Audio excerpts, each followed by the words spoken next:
A warm welcome to all my dear students. In the previous part or previous lecture, we have discussed about atomic radii and ionic radii of lanthanides. That is the lanthanide contraction. In that, we have discussed definition of atomic radius and ionic radius. Then, definition of lanthanide contraction.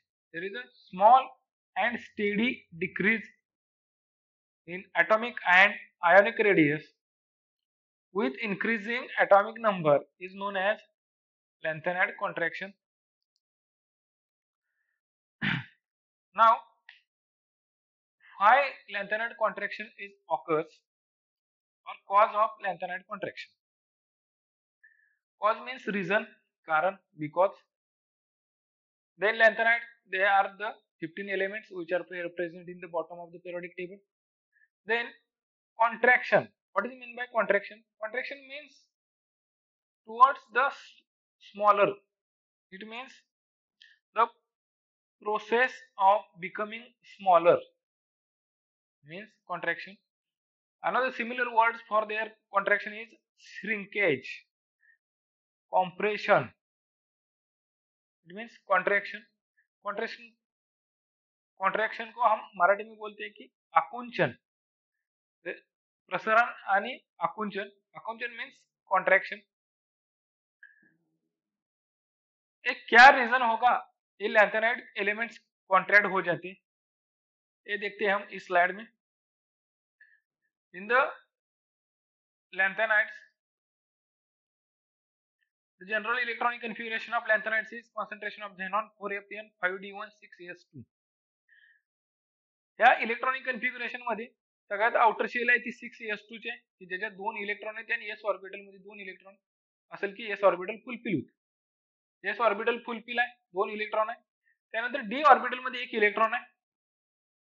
त्यानंतर f orbital मध्ये आपल्या लॅंथनाइडचे एलिमेंटचे जे electron आहेत ते electron entry करतात किंवा electron fill होतात.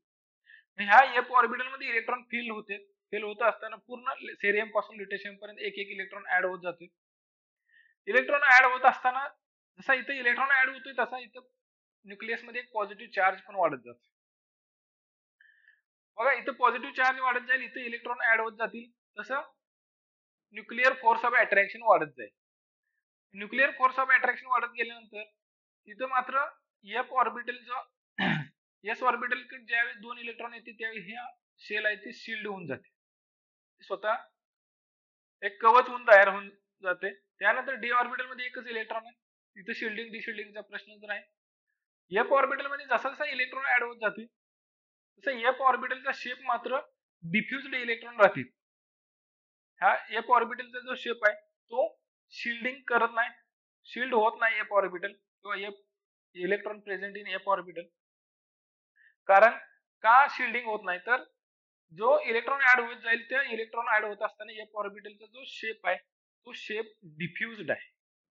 डिफ्युज्ड shape असल्यामुळे ते स्वतः शिल्डिंग करू शकत नाही, त्यामुळे प्रोटेक्ट होऊ शकत नाही. तुम्ही पेरियोडिक प्रॉपर्टीज मध्ये किंवा फर्स्ट सेमिस्टर मध्ये इनऑर्गॅनिकच्या सिलेबस मध्ये एक स्क्रीनिंग कॉन्स्टंट कॅल्क्युलेट केलाय. तो स्क्रीनिंग कॉन्स्टंट सुद्धा आपल्या शिल्डिंग इफेक्ट वरती डिपेंड आहे. इथे एफ ऑर्बिटल मात्र स्वतः शिल्ड होत नाही. का होत नाही, तर त्याचा जो एफ ऑर्बिटलचा शेप आहे तो शेप डिफ्युज्ड आहे. जो इलेक्ट्रॉन प्रेझेंट आहे ते इलेक्ट्रॉन असे इलेक्ट्रॉन क्लाउड जो आहे तो इलेक्ट्रॉन क्लाउड डिफ्युज्ड प्रेझेंट असल्यामुळे एफ ऑर्बिटलचं शिल्डिंग होत नाही. पेनिट्रेशन जे पाहिजे न्यूक्लियस कडचं ते तेवढं पेनिट्रेशन त्याच्याकडून होत नाही एफ ऑर्बिटल कडून. मग राहिला फक्त आता प्रश्न चार्जचा.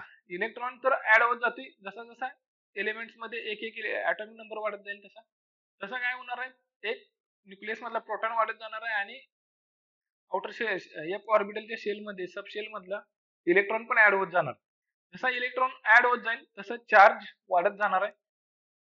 सेंटरला पॉझिटिव्ह चार्ज वाढत जाईल आणि एफ शेल मध्ये इलेक्ट्रॉन वाढत जाईल. जसा इलेक्ट्रॉन वाढत जाईल तसं चार्ज वाढत जाईल. हा पॉझिटिव्ह चार्ज आणि निगेटिव्ह चार्ज, जसा पॉझिटिव्ह चार्ज आणि निगेटिव्ह चार्ज जसं जसं वाढत जाईल तसं त्याचं force of attraction, nuclear force of attraction आहे ते वाढत जाईल. न्यूक्लिअर फोर्स ऑफ अट्रॅक्शन वाढत गेल्यामुळं तिथं काय होते, तो एफ ऑर्बिटल न्यूक्लियस कडे ओढला जातो. त्यामुळे एफ ऑर्बिटलचा जो शेप किंवा साईज जी यायला पाहिजे त्याच्यापेक्षा काय होते, ती कॉम्प्रेस होते म्हणजे श्रिंक होते. श्रिंक होते म्हणजे त्याला आपण काय म्हणते, कॉन्ट्रॅक्शन होते. हे कारण आहे एफ ऑर्बिटलचा जो शेप आहे त्यामुळे एफ ऑर्बिटल स्वतःला शिल्ड करू शकत नाही, आणि शिल्ड न केल्यामुळं जो काय इलेक्ट्रॉन जसं जसं वाढत जाईल तसं न्यूक्लिअर फोर्स ऑफ अट्रॅक्शन वाढत जाते आणि त्याचं कॉन्ट्रॅक्शन होत जाते किंवा श्रिंकेज होत जाते किंवा कॉम्प्रेशन होत जाते, म्हणून लॅन्थेनाइड कॉन्ट्रॅक्शन होते. मग आता या लॅन्थेनाइड कॉन्ट्रॅक्शनचा इफेक्ट बघा काय काय होते ते आपण नेक्स्ट पॉइंट मध्ये बघणार आहे. This is the causes of lanthanide contraction. Electrons are successively filled in 4f subshell, which is penultimate shell. Also, with increase in atomic number, nuclear force of attraction increases. Outermost shell, sixth shell, which is shielded by added electron. However, the shapes of f orbitals are such that the electron cloud is diffused. Also, penetration of f orbital towards nucleus is minimum because shielding effect of f orbitals is very poor due to shape of f orbital. Thus, the increase in attractive force of nucleus cannot be compensated by shielding effect.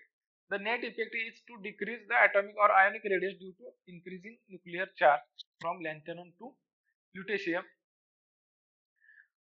This is the consequences of lanthanide contraction. Lanthanide contraction झाल्यानंतरचा त्याचा परिणाम दुसऱ्या element वरती काय काय होते बघा. पहिला आहे प्रॉपर्टीज ऑफ पोस्ट लॅन्थेनाइड एलिमेंट्स. आता पोस्ट लॅन्थेनाइड एलिमेंट्स म्हणजे नक्की काय, तर लॅन्थेनम एलिमेंट्स आल्यानंतर आपण पेरियोडिक टेबल मध्ये बघू. लॅन्थेनाइड एलिमेंटच्या नंतर जो एलिमेंट्स येतात हॅफनियम आहे, टँटॅलम आहे, tungsten, rhenium, osmium, iridium, platinum, gold आणि मर्क्युरी. ह्या एलिमेंट्स वरती त्याचा काय परिणाम होते लॅन्थेनाइड कॉन्ट्रॅक्शनचा तो बघू आपण, की जो आपल्या कॉन्सिक्वेन्सेस ऑफ लॅन्थेनाइड कॉन्ट्रॅक्शन मधला पहिला पॉइंट आहे. In this point there is a atomic radii get decreases due to lanthanide contraction.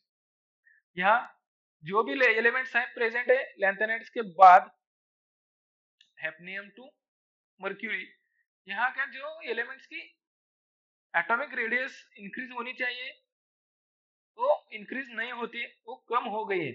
क्यों कम हो गई है, क्योंकि लैंथेनाइड कॉन्ट्रैक्शन. यहाँ लैंथेनाइड कॉन्ट्रैक्शन होता है, इसकी वजह से आगे के एलिमेंट जो है उसके एटॉमिक रेडियस कम हो जाती है. In the second transition series zirconium is 1.60, yttrium 1.80, lanthanum is placed below the yttrium, hafnium is placed below the zirconium, yttrium having 1.80 angstrom unit, zirconium 1.60 angstrom unit, hafnium 1.58. यहाँ एक एक shell add हो जाता है, जैसा पीरियड इंक्रीज हो जाता है वहां उनके ऑर्डर शेल एक ऐड हो जाता है. यहाँ फर्स्ट ट्रांजिशन सीरीज है, उसके आगे एक शेल ऐड हो जाती है और सेकंड ट्रांजिशन सीरीज एलिमेंट्स उसमें ऐड हो जाते हैं. यहाँ इंक्रीज हो गए सब एलिमेंट्स में एटॉमिक रेडियस, वैसे सेकंड ट्रांजिशन में एक शेल ऐड हो गई तो वहां थर्ड ट्रांजिशन सीरीज यहाँ नेक्स्ट पीरियड सिक्स्थ पीरियड आना चाहिए. सिक्स्थ पीरियड आने के लिए जब आएगा वहां साइज उनकी बढ़नी चाहिए, लेकिन यहाँ साइज कम हो गई क्योंकि यहाँ लैंथेनाइड कॉन्ट्रैक्शन होता है इसलिए इसकी साइज कम हो गई, और एक इस ग्राफ में वो कंपेयर करके दिखाइए.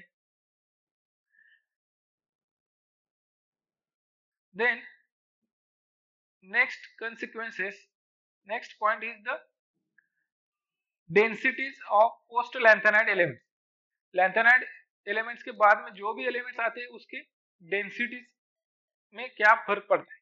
लैंथेनाइड कॉन्ट्रैक्शन होता है इसलिए इसका मतलब क्या होता है, उसकी साइज कम हो जाती है, लेकिन वहां number of electrons end number of protons add हो जाते हैं.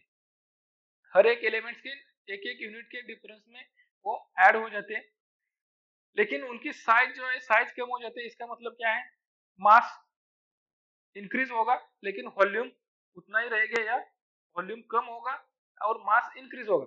इसका मतलब क्या है, डेंसिटी इंक्रीज होगी. Density means ratio of mass upon volume. हम जिरकोनियम से कैडमियम तक, जिरकोनियम से टू हैफनियम का डेंसिटी देखते हैं. जिरकोनियम के में 6.4 है लेकिन हैफनियम में 11.4 है, क्योंकि यहाँ इलेक्ट्रॉन की एडिशन होती है, प्रोटॉन्स की एडिशन होती है, न्यूट्रॉन्स की एडिशन होती है. इसका मतलब एटॉमिक वेट ऐड हो जाता है. लेकिन फर्स्ट पॉइंट में हमने देखी है कि इसकी एटॉमिक रेडियस जो है वो सेकंड ट्रांजिशन सीरीज इतनी है, मतलब वॉल्यूम उतना ही रह गया लेकिन मास इंक्रीज हो गए, इसलिए इसकी डेंसिटी बढ़ जाती है। Then next consequences, basicity of hydroxide of lanthanide. Lanthanides के एटॉमिक रेडियस डिक्रीज हो जाती है, इसका मतलब lanthanide small small small small हो जाता है टुवर्ड्स ल्यूटेशन। स्मॉल होने की वजह से उसके साइज जो स्मॉल होती है, स्मॉल जो कोई भी एटम हो या कोई भी आयन हो जिसकी साइज स्मॉल होती है वो स्ट्रांगली बॉन्ड हो जाता है दूसरे एटम या दूसरे कंपाउंड या मॉलिक्यूल के साथ। या स्मॉल साइज होने की वजह से क्या होता है, अभी हम बेसिसिटी देखते हैं हाइड्रोक्साइड की। हाइड्रोक्साइड में ऑक्सीजन बाइंड हो जाता है मेटल में, और हाइड्रोक्साइड का ऑक्सीजन और मेटल की साइज कम हो जाती है, और उसकी साइज कम हो जाने की वजह से मेटल और ऑक्सीजन का बॉन्ड जो है वो स्ट्रॉन्ग कोवैलेंट बॉन्ड हो जाता है। इसलिए जिसका जब बॉन्ड स्ट्रॉन्ग हो जाता है तो उसकी लूज होने की जो कैपेसिटी है वो कम हो जाती है। इसलिए लैंथेनाइड एलिमेंट्स जो लैंथेनम टू ल्यूटेशियम वो इजीली OH डोनेट नहीं करेंगे।